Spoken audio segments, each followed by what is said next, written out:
हमारा कोई दुश्मन नहीं है, हमारा कोई दुश्मन नहीं है, लेकिन हर कोई हमारे दुश्मन है। आज भी ना जाने क्यों इस मेरे भारत महान में लोग दलितों के खून के प्यासे हैं।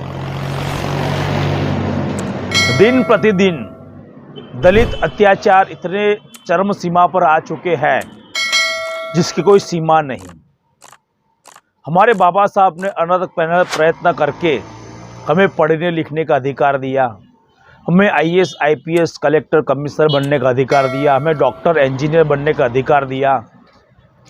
जिस हाथ को झाड़ू पकड़ने का अधिकार नहीं था उस हाथ को पेन पकड़ने का अधिकार दिया, उसे बराबरी का हक अधिकार दिया। और इस बराबरी का हक अधिकार पाकर हम लोग जैसे ही आगे बढ़े वैसे इन जातिवादी कीड़ों को हम उनकी आंखों में चुभने लगे और हर कोई दलितों का खून का प्यासा हो गया।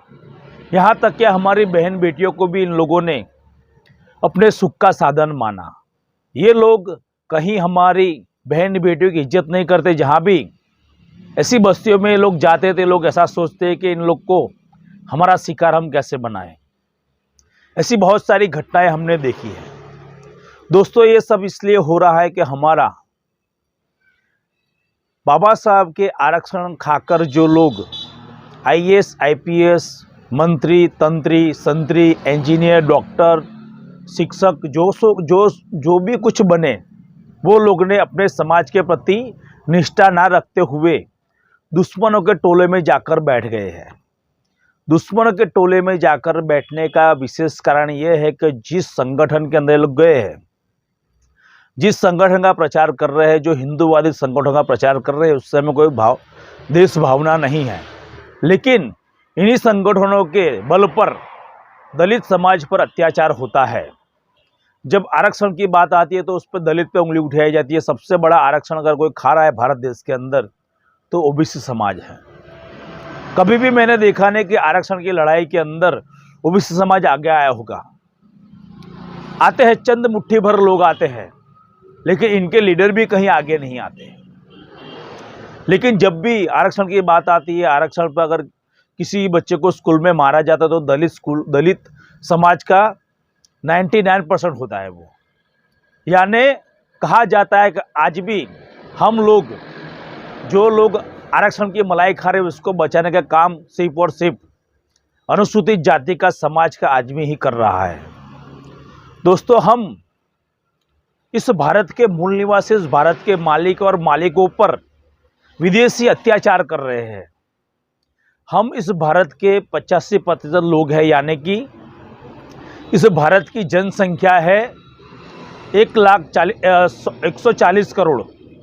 140 करोड़ जनसंख्या के जो देश है, उस देश के अंदर जो बहुजन समाज है वो करीबन 100 करोड़ का जनसंख्या वाला एक ही समाज का लोग है। सिर्फ एक ही समाज के लोग 100 करोड़ है और 40 करोड़ के लोग इन पर राज कर रहे हैं।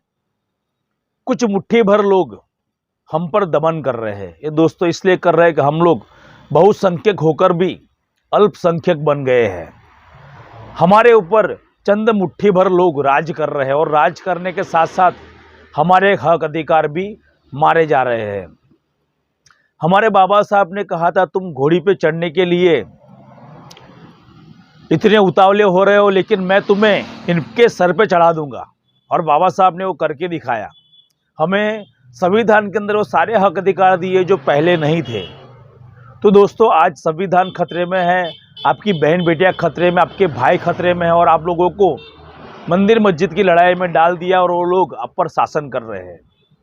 अब आप पर जो लोग शासन कर रहे हैं उन लोगों को उनकी औकात दिखाने का समय भी अभी आ गया है। बहुजन समाज को सत्ता पर आने पड़ेगा। हमारे माननीय और काशीराम बाबा साहब आम्बेडकर ने कहा कि शासक वर्ग पर कभी भी अत्याचार नहीं होता। जब तक आप लोग शासक नहीं बनोगे और इनके तलवे चाटते रहोगे, आप एससी मोर्चा में बैठे रहोगे, लघुमती मोर्चा में बैठे रहोगे, ओबीसी मोर्चा में बैठे रहोगे, आदिवासी मोर्चा में बैठे रहोगे, तब तक आप पे अत्याचार होता रहेगा, आपकी बहन बेटियों पे बलात्कार होता रहेगा और आप न्याय के लिए भीख मांगते रहोगे। न्याय भीख मांगने से नहीं मिलता, न्याय और अधिकार छीनने पड़ते हैं, और छीनने के लिए आपको शासक बनना पड़ता है। वो लोग आपके हक अधिकार छीन रहे हैं क्योंकि वो सत्ता पर है, शासक है। जब तक आप लोग भी शासक नहीं बनोगे तब तक आप लोग कुछ नहीं कर सकते। आज देख लीजिए आपकी सरकारी नौकरियां कितनी खाली पड़ी है, और प्राइवेटीकरण क्यों होने जा रहा है, ये सब क्यों बेच रहे हैं दोस्तों? ये लोग इसलिए बेच रहे हैं कि बाबा साहब ने आरक्षण पर जो संविधान के अंदर आपको आरक्षण दिया, वो किसी कोई बाप की ताकत नहीं हटा सके। लेकिन इन चंद मुट्ठी भर जातिवादियों ने ये सोच लिया कि भाई हम आरक्षण तो नहीं हटा सकते, लेकिन जिन पे ये लोग आरक्षण पा रहे हैं उन पर तो हम उसको तो बेच सकते हैं। उन लोगों ने सब कुछ बेचना शुरू कर दिया।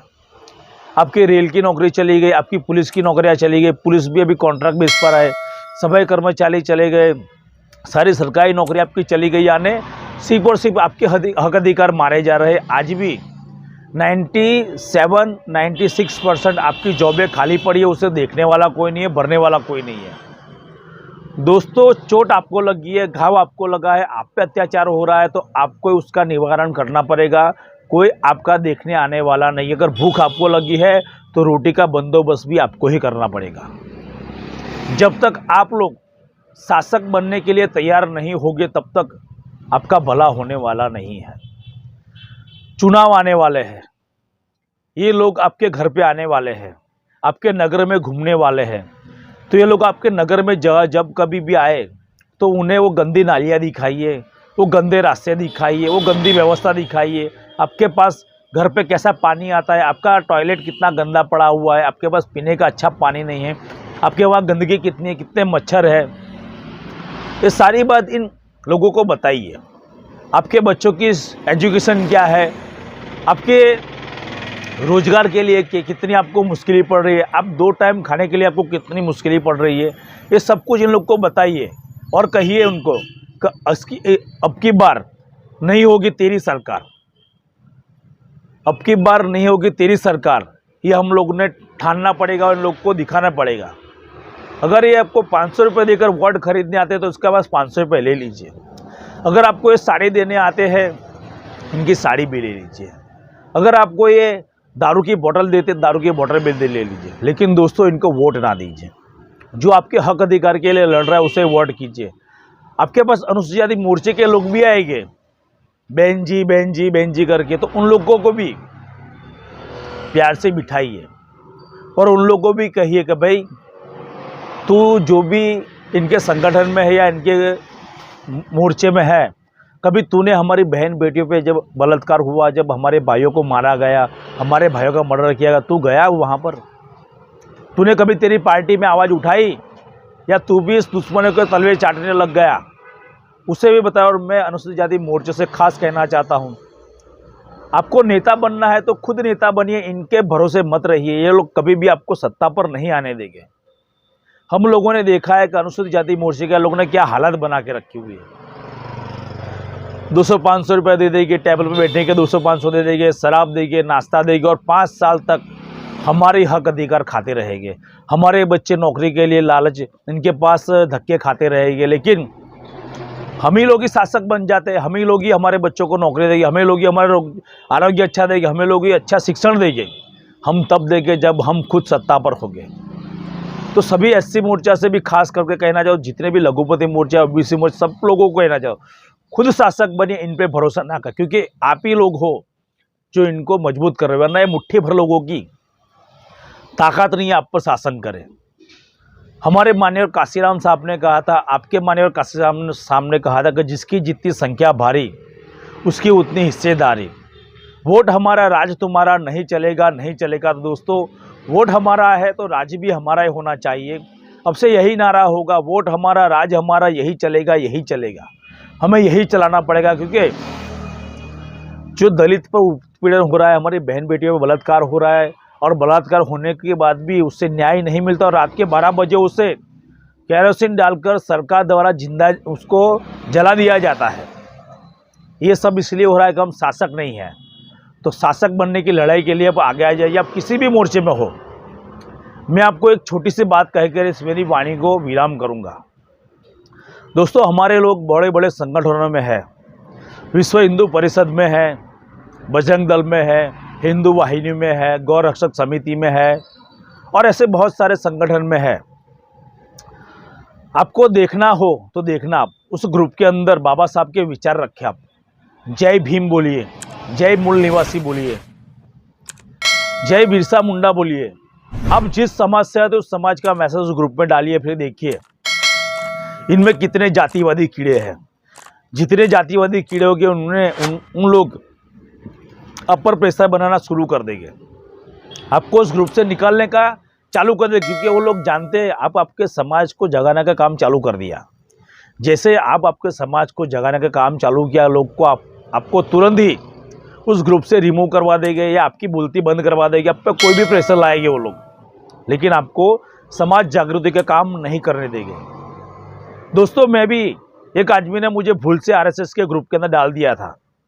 उस ग्रुप का कारेली बाग का ग्रुप था, वो स्वामी विवेकानंद स्कूल के अंदर का। स्वामी विवेकानंद स्कूल के अंदर आरएसएस के ग्रुप के अंदर था। उस लोगों ने मुझे भूल से डाल दिया। मैंने इसके अंदर लिखा जय भीम, तो तुरंत अंदर से जातिवादी कीड़े खोलकर बाहर निकल आए, भाई इसको बाहर निकालो, इसको बाहर निकालो। तो दोस्तों, तुम जिस संगठन को मजबूत कर रहे हो, क्या वो तुम्हारे हक अधिकार की लड़ाई लड़ेगा? जिस भगवान ने तुम्हें इतने स्वतंत्र जीने के हक अधिकार दिए हैं, बाबा साहब आम्बेडकर ने तुम्हें इतने संविधान में अधिकार है, तब ये लोग आपको आरएसएस के ग्रुप में, बजरंग दल के ग्रुप में रखते हैं, वरना ये लोग तो हमें कहीं आजू बाजू भी नहीं आने देते थे। अभी सोचिए, जिसने मुझे गलती से इस ग्रुप के अंदर डाल दिया और मैंने जय भीम जागरूकता से डाल दिया और उसने तुरंत ही मुझे रिमूव करवाने के लिए सबको टैग कर, इसको निकालो, इसको निकालो, इसको निकालो। मैंने और कुछ नहीं कहा था, सिर्फ और सिर्फ क्या लिखा, जय भीम। तो दोस्तों देखिए, आप कहीं दुश्मनों को तो मजबूत नहीं कर रहे हो।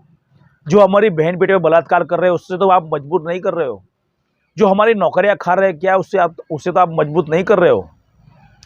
क्या जो हमारे हक अधिकार मार रहे हैं, क्या आप उससे तो मजबूत नहीं कर रहे हो। दोस्तों, आंखें बंद करने से सूरज डूब नहीं जाता और आंखें खुले सूरज उग नहीं जाता। सच्चाई परखने के लिए दिमाग और तर्कशील दिमाग भी होना चाहिए। तो आप सभी से निवेदन है, आप जिस किस संगठन में, हमें कोई बाधा नहीं, आप बजरंग दल में रहिए, आरएसएस में रहिए, हिंदू विश्व परिषद में रहिए, हिंदू वाहिनी में रहिए, किसी में भी रहिए, लेकिन महामानव की विचारधारा चलनी चाहिए। बहुजन समाज को जागृत होना चाहिए। वो लोग इतने बड़े बड़े संगठन क्यों बनाए? क्योंकि उन्हें शासक बनना है, उन्हें सत्ता पर आना है। तो क्या आप लोग को सत्ता पर नहीं आया? क्या इनके पिछड़ा धोने के लिए अब है? इनके पिछड़ा धोने के लिए ही क्या आप लोग हो? तो अभी इनका पिछड़ा धोना छोड़ दीजिए और बहुजन मूवमेंट में जुड़े, बाबा साहब की मूवमेंट में जुड़े। और देखिए, आप पर जो प्रताड़ना हो रही हो कैसे रुक जाती है। आप सत्ता पर आ जाइए, आप पे कोई उंगली नहीं करेगा। दोस्तों, बहुजन समाज पर इसलिए प्रताड़ना हो रही है कि वो शासक ने, शासक पर कभी भी अत्याचार नहीं होता, उसकी बहन बेटियों को भी बलात्कार नहीं होता। लोग डरते हैं। बलवान होगा तो बलवान के सामने कोई लड़ने नहीं जाएगा, कमजोर के सामने लड़ने जाएगा। तो आप लोग कमजोर हो, इसीलिए आप पर इतने अपराध इतने हो रहे हैं। तो सभी से निवेदन है, बहुजन मूवमेंट में जुड़े और आने वाले चुनाव के अंदर 2024 के अंदर हम आपको एक लीडर देने जा रहे हैं। इस विधानसभा में, इस लोकसभा में, इस राज्यसभा में जाने के लिए हम आपको एक प्रतिनिधि देने वाले हैं। हम भी चाहते हैं कि आप उसको चुनकर लाइए और इस जातिवादी व्यवस्था को हम भ्रष्ट एक साथ नष्ट करेंगे, ऐसा हम संकल्प करेंगे। जय भीम, जय संविधान, जय मूल निवासी। मैं मूल निवासी राजेश राठौड़, संकल्प नगरी वडोदरा, भीम आर्मी गुजरात प्रदेश कार्यकारी अध्यक्ष।